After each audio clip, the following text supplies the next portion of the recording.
Falcon Falls.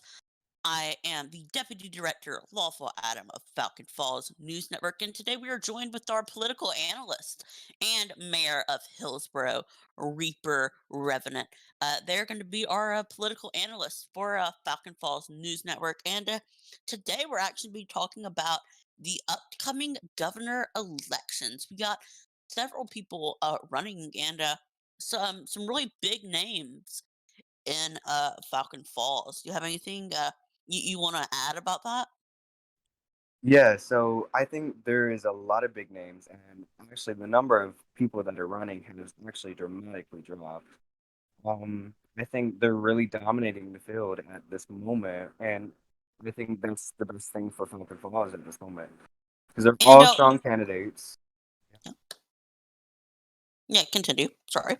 They're all strong candidates. I think they can serve the government well. That's it. So, what are your thoughts on the Sergeant Maple Bacon campaign for dropping two lieutenant governor candidate picks? First, he dropped Epics, and then he dropped Garrett Kreisler for the Matthew Roblox. So, what are your thoughts on that? I think it really is more of a situational thing. I think he was working with what he had at the moment. And then when things started to open up for him, when Matthew dropped his campaign, Matthew's a very, very Yeah. strong political ally, especially when you're trying to campaign for governor and he's an acting lieutenant governor. I think he's just really trying to find the perfect match for him and his views. And, So, who do you think is the biggest name out there right now? Who do you think has been dominating so far the best? Who do you think is running their campaign at the at a high capacity right now? I Who do would you say think? orange, honestly. I would say orange because I think he's showing a lot and he's already built up a mass support group which I think it has like what 34, 35 members at this point in the moment. I Mhm. don't know the actual number, but he's Yeah. doing really, really well, and he knows how to campaign, and that's going to be great. And I feel like when the debates come out is when like everyone's going to really know who's going to be the top candidate for the election. And who, if you don't mind answering this, who is your pick? Who do you think is going to be winning the first debate hosted by Falcon Falls News Network? Who do you think is going to come out as the victor of that showdown between candidates? That's a very good question. Um, I actually have no idea. They're all strong, very candidate. They're very politically correct and know how to talk their way out of things. They're little minks, as I like to say. So they know what they're doing, and I think a debate is never really won. It's just at a standstill. Yeah. And so I think they could all bring that to the table, and we would just have to see. So, what are your thoughts on the current governor at Cameron Mengetti has decided not to seek re-election, but instead has decided to go on the ticket with the gubernatorial candidate Eastern Roblox. What do you think about that? Well, I don't know how long he's actually served in office, but um, I think sometimes you just have to stop when you need to stop. And I think over his terms or how many times he's ran and won, I think it's just one of those things when you're spent out on a specific thing, you cannot go for and you can't like overdo yourself just for the well-being of the group. I know that sounds really bad, but once you are done, it's over, and you're just going to hurt the group more by running again and being inactive, etc. Yeah, of course.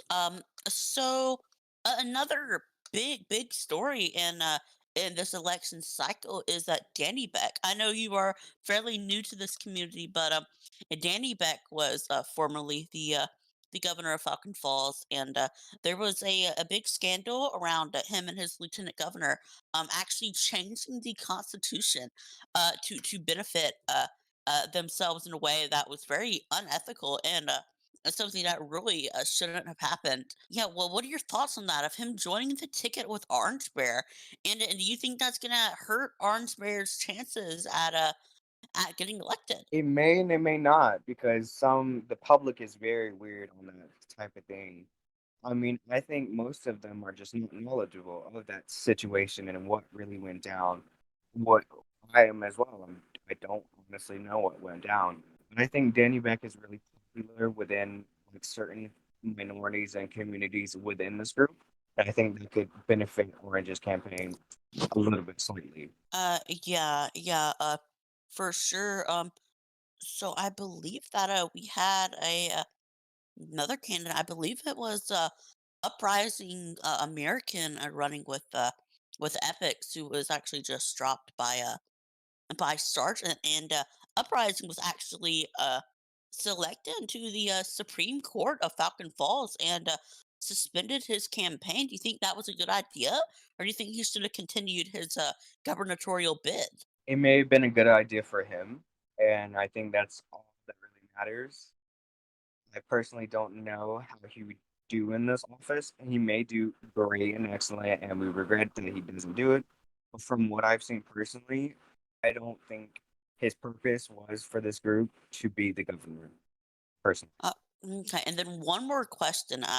As I'm sure many of you guys know that almost not even a full day after joining the Falcon Falls community, the Matthew Roblox was immediately it nominated to be the new lieutenant governor after a featured law step down. And do you think that was a good decision on the governor's part to nominate him as a replacement just merely hours after joining the community? Well, the clearly the Senate thinks so.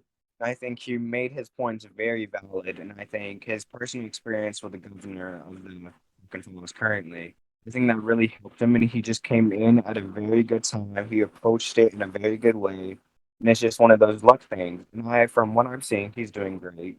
So I don't see any problem with it. But as soon as he says anything bad or does anything bad, then we'll have to address it. Well, what I've seen and what I think a lot of people in the community have seen as a lack of transparency from the Senate. He is actually censoring members of the community and not letting them attend Senate sessions and not letting them to watch what's going on in the Senate, which is really it's a public right to be able to see what's going on in the Senate, and he is just shutting people out.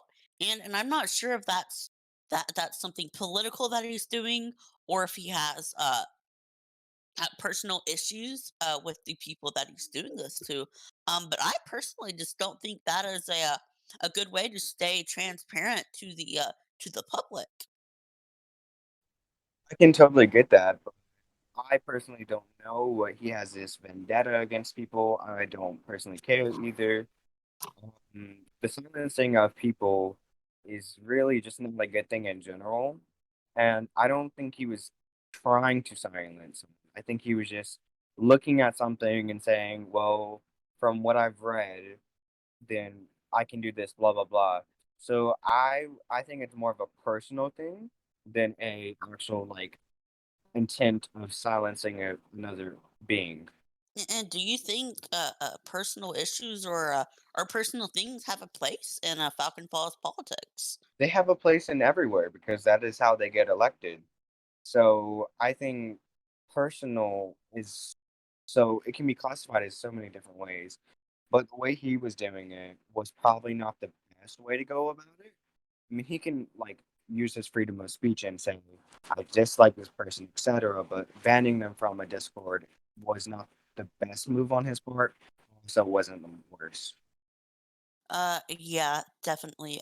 Well, I think that is all we actually have for you today. We're running out of time, now, yeah, we had a great discussion with you, Madam Mayor, and, hopefully, we will have you back on the news network as our political analyst.